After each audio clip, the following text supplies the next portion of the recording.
For more than a year, Russian forces had been fighting to capture the eastern Ukrainian city of Pokrovsk, and in recent days they have made significant advances. Russian officials are reporting that they have the city surrounded. For Russia, seizing this city would clear the road towards a total capture of the Donetsk region.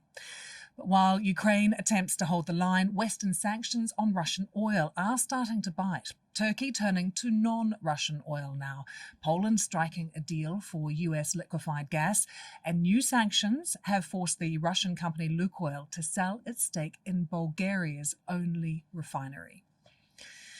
Will any of this, though, deter Russian advances? And can Ukraine hold the line in Pokrovsk? And if Pokrovsk falls, what's that going to mean for the whole wider war in the East? We're going to be answering all of your questions today on those issues and more with our expert panel. I'm James Landale. I'm Paul Kirby. I'm Laura Gozzi. And I'm Lucy Hockings. Welcome to Ukrainecast. Ukrainecast from BBC News.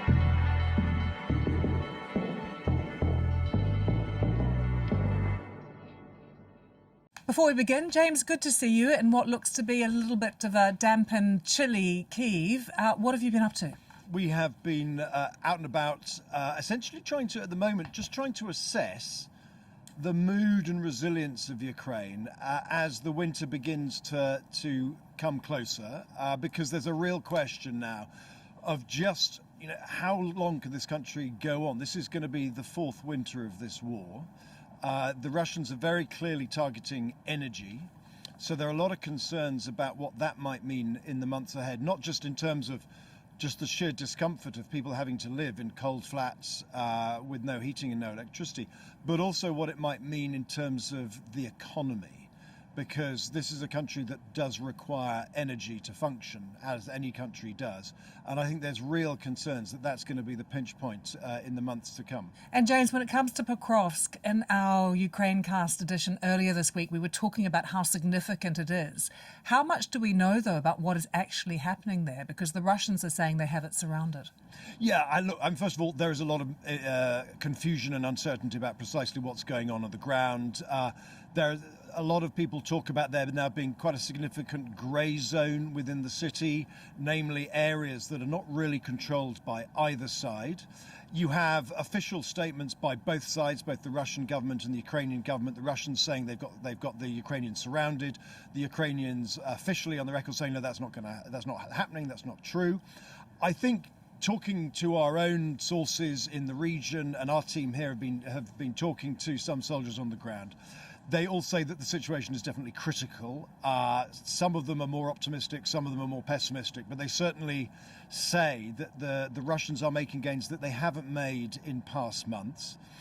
And I think the real significant change here is the fact that the Russians are no longer, as they've done in past times, the names we know, that on Ukrainecast we know these names of Bakhmut and Avdiivka and places like that, where the Russian tactic was simply just to throw men and lives at the problem and eventually slowly take ground. What the Russians have been doing here is taking advantage of the comparative advantage over their drone strike capability. And they've been targeting some of the Ukrainian drone operators who are slightly behind the front line. And what that has meant is that some of these Ukrainian drone operators have had to step back a bit. That has allowed there to be gaps which the Russians have managed to creep into. Very, very small teams, 2 or 3 people, 2 or 3 soldiers, just getting into those gaps and slowly but surely infiltrating is the phrase that the military use. And that has put the Ukrainians on the back foot. And I think where the stress now is on Ukraine's supply lines. In other words, getting kit in, ammunition in, getting wounded people out. Those lines, those supply lines, those logistical lines they call them, are now increasingly under attack from Russian forces, and that's where the real pinch is coming. And Paul and Laura, you've been writing about this all week. It's been the story on the BBC News website that you've both been covering. Yes, we've been looking at the maps as well, and it's very clear that the Russians have been able to encroach on these significant roads that go out of Pokrovsk to the main cities like Dnipro. Or Zaporizhia, which is the capital city of the Zaporizhia region, which is another region that Russia has been claiming for years now. And what about the response from some NATO countries to what we're seeing this week? So far, there's very little that they can do. I mean, they're watching the Ukrainians, and the Ukrainians are being very bullish, aren't they, James? The fact is they say we're still in control, we're holding the line.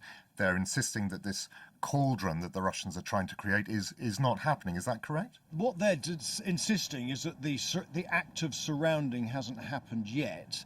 I think there's a definitional debate about what surrounding actually means, because if the two horns, if you like, are getting closer, it means that getting people in and out is now really, really tough. And if you talk, the messages we're getting from soldiers, they say, look, it's completely chaotic, it's utterly confused. They're not sure what the strategy is of the Ukrainian military commanders. A few days ago, the Ukrainians sent in some special forces to try and stiffen some of their defences, but some of the soldiers that we've been in contact on the ground have been pretty dismissive of that, saying that was more of a PR exercise than a substantive military action. The one cautionary note is this: the Russians have been trying to take this city for well over a year, and back in January there was similar talk of that Pokrovsk is the next one that's going to fall. So some Ukrainians say, look, let's just not automatically jump to a conclusion here. But the meetings that I've been having here with senior members of the government, they say, look, the likelihood is that this city will fall. They don't say when, they don't know when.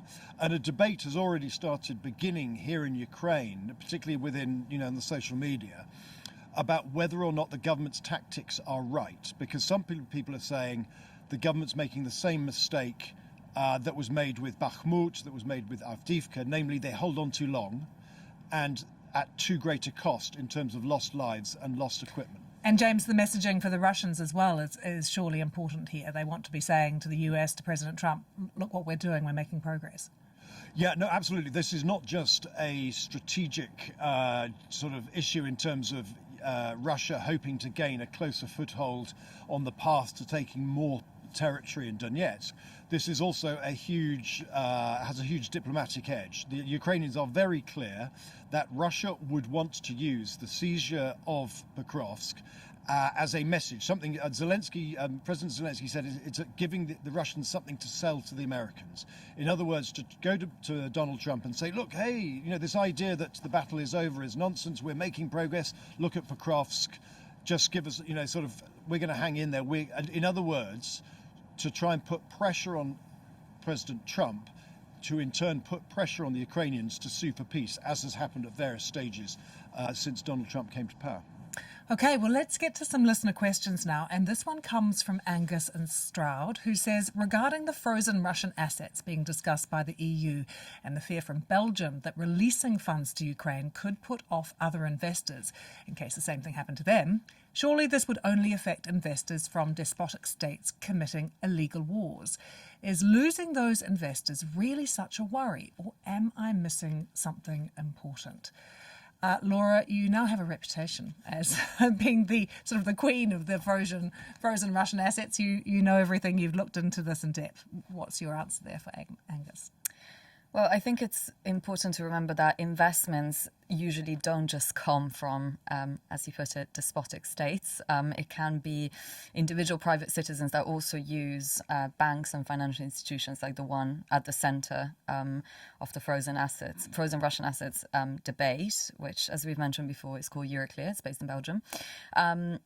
And I think the fear around this is that seizing those assets in the way that the EU has suggested doing would basically create a worrying precedent that sovereign reserves would be in danger of being taken in future for political reasons. So this is what this is one of the major concerns around this around the frozen assets. But I think, as we've said before, it's also worth noting that the reason that Belgium is resisting this idea so much is that it's really worried about the legal repercussions of allowing the EU to use these frozen assets, and what would happen if Russia sued them successfully and demanded the 140 billion euros back in one go.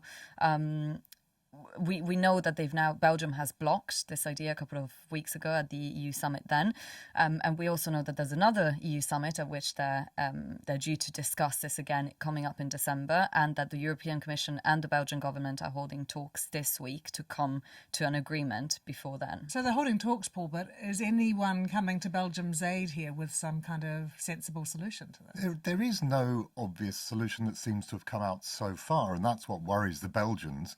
The Belgians are right in the middle of a political crisis. Their government could fall. They're trying to sort out a budget. Meanwhile, there are drones that many of the Belgians in government believe may have something to do with Russia, Russian saboteurs. There are drones over military facilities. There are drones that have stopped planes flying from airports all week. And this has really upset the Belgians, and they think Are they officially blaming the Russians? Well, there is talk.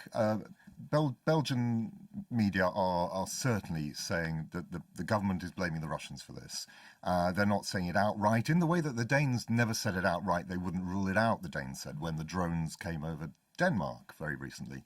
So with Belgium, it's the same, but they do believe this is probably the Russians.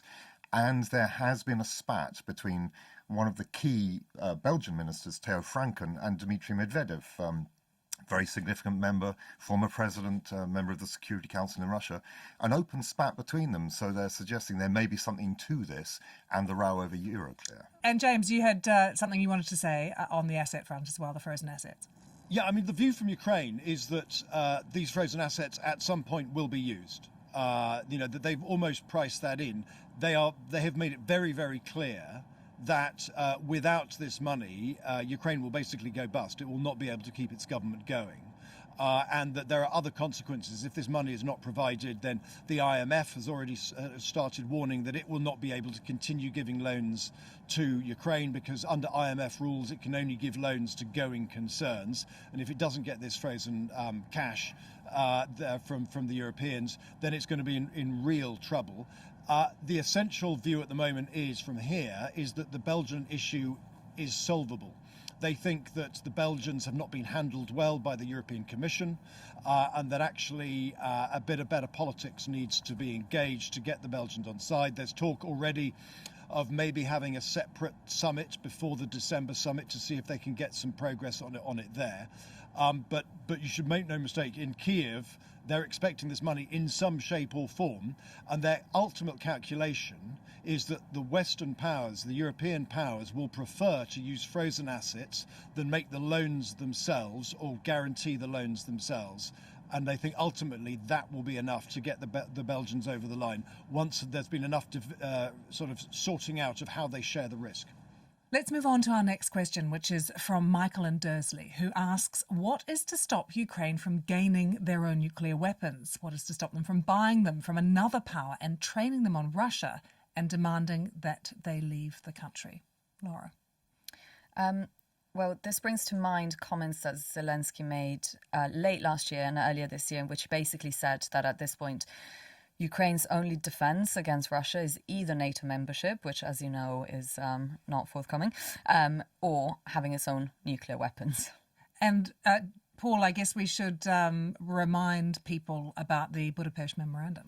Yes, so the Budapest Memorandum goes back to 1994, and Ukraine basically gave up all its nuclear weapons in return for a deal with Russia and the UK, and these were supposed to be the countries that guaranteed Ukrainian security over the years. They've lost their nuclear weapons and they've lost their security because the Russians invaded in 2014 and then again in a full-scale manner in 2022.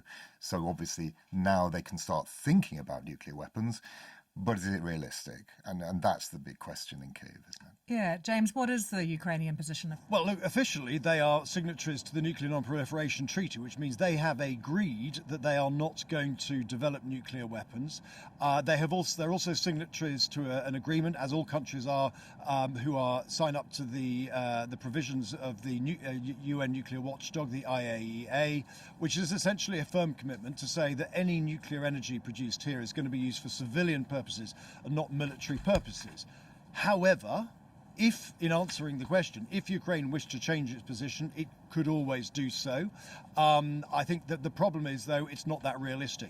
It could potentially build a small nuclear weapon itself. It could use some of the waste from its own nuclear energy, plutonium rods and things that have been used in its own nuclear plants to build a smallish nuclear weapon. It wouldn't be terribly sophisticated compared to modern nuclear weapons, but it's possible they could do that over a relatively short period of time. But that, again, would be in breach of what they've promised they'd do. The second thing they could do is try and buy some nuclear weapons from another country. Again, very, very difficult. Very, very difficult, because other countries have said they're not going to do that. I think the scale of international opposition to Ukraine would be such that if they decided to do that, an awful lot of other support from the rest of the world would dry up instantly. So I think it's a very unrealistic option, I think, for the Ukrainians to consider. Whenever Zelensky talks about it, it's more a sort of a nudge to say, hey, NATO membership. It's NATO membership. That's the game in town. Otherwise, we'll have to think about other things, nuclear. But it's something he just sort of says from time to time. The real focus is on NATO. We get questions all the time on what could be a potential game changer in the war. That question from Michael about nuclear weapons, and this one we've had as well from Leslie, who asks, from what I hear, it seems the Swedish Gripen could be a game changer for Ukraine, whether it's the newer E version or the older CD version. However, Ukraine needs them yesterday. How long is it likely to take before they can take delivery and train sufficiently to fly them effectively? Firstly, James, what is a Gripen? Well, a Gripen is a Swedish warplane. And I was at a briefing the other day with President Zelensky, and he was asked about this, and he was singing the praises of this particular weapon. The Ukrainians have got about 150 or so on order. And the key thing, and again, I'm not an expert in aircraft, but the key point that he was making is that these aircraft are very user-friendly. He said you can pretty much stick any weapon you want on them. And the second point he made about them was that it takes less time to train a pilot, about 6 months to use them, rather than a year and a half with an F-16. And so those are the two key points that he said was why they'd gone for this particular aircraft. And Paul, is there a possibility that Sweden can get some new ones and hand off the old ones to Ukraine? That is the idea, although, as certainly James has said, they've put in an order for 100 to 150 of the newer ones, the so-called Gripen E.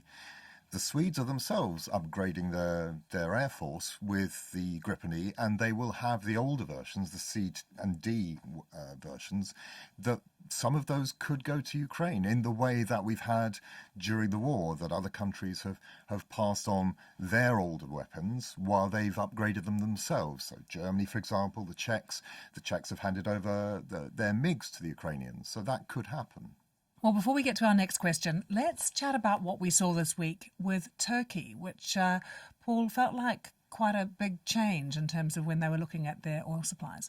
I think that the Donald Trump's decision to impose sanctions on Lukoil in particular, the two biggest, Rosneft and Lukoil, the two oil producers that Russia has, there are already sanctions on the third and fourth biggest. But Lukoil is significant because Lukoil provides crude oil to countries like Bulgaria, and it has a huge refinery in Bulgaria, but in Turkey, the Turks have never really gone along with the sanctions that the West has imposed on Ukraine. But there does seem to be some sort of game changer here where the Turkish refineries have decided, actually, we're going to stop getting our oil from Lukoil and we're going to get our oil, for example, from Kazakhstan. This hasn't been confirmed from what I understand, but certainly the reports that are coming out are that the contracts are changing. And there's a deadline imposed by the Americans of November the 21st when you basically have to have got rid of all Lukoil produce from Russia. So Lukoil is having to sell all its assets across Europe. And that includes, for example, Bulgaria, where Lukoil has a lot of petrol stations, but it also has this very significant refinery which provides 80% of Turkish oil. Well, on the topic of oil, one of our listeners, Judith, has this question for us. Hello, Ukrainecast. This is Judith in Wiltshire. Why does it seem so difficult for the Czech Republic and Hungary to stop buying Russian oil and gas? How much of this is practical questions? New pipelines are very expensive and take decades to build, etc. And how much of it is political? Thanks for all your hard work. Really love the programme. Thanks for that question, Judith. Laura? Well, I think Judith is absolutely right to point out that it's that there's two components to this issue. There's the practical and there's the political. And I think I think that these Central European countries are landlocked, right? So it's difficult for them to get oil and gas any other way than through pipelines, whereas other European countries have been able to ship them over.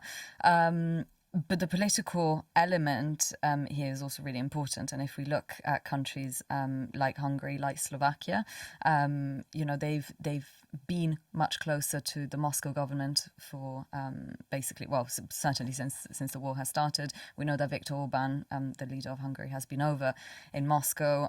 He keeps relations with Putin. And so there is also a kind of resistance to moving away from the Russian supply of these products. And also, it's not just it's the Slovaks and the Hungarians, but it's been very hard for the Europeans as a whole to get rid of their gas and oil, but they're very keen to do so by 2027. So really, the Slovaks and the Hungarians are kind of outliers on this.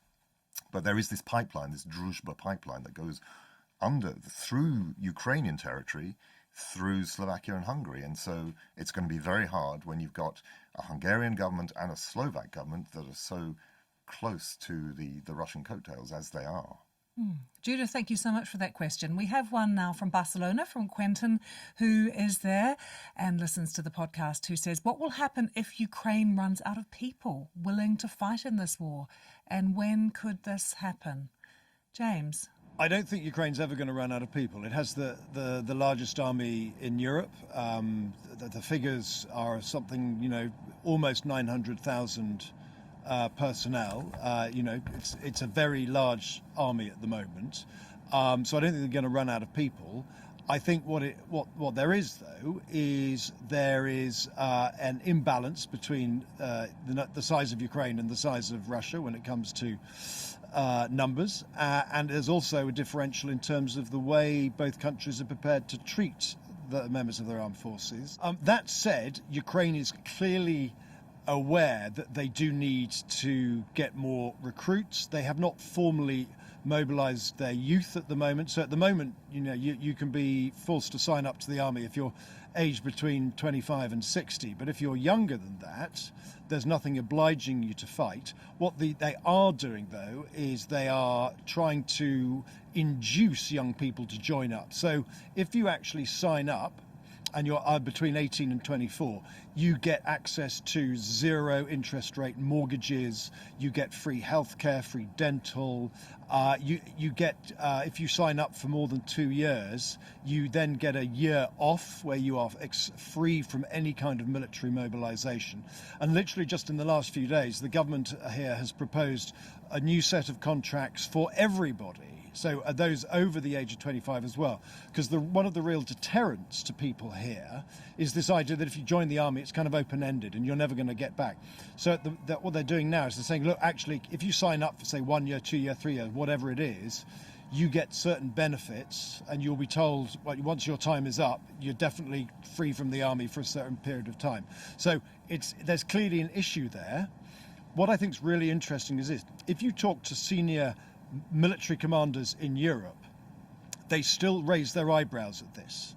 I was seeing one just a few weeks ago in the UK, and he said to me that he reckoned that Ukraine was the only country he could think of in history which was fighting a war for its survival and was not sending, the phrase he used was something like was not sending its angry young 20-year-old men into fight. James, we'll let you get back into the warmth. Good to see you. Thanks very much. Good to see you guys. Paul, Laura, thank you very much. And thank you all for watching. We'll be back with a new Q&A episode next week. In the meantime, please check out our Ukrainecast feed wherever you get your BBC podcasts. Lots of analysis and great questions there for you as well. But see you soon. Bye-bye. Ukrainecast from BBC News.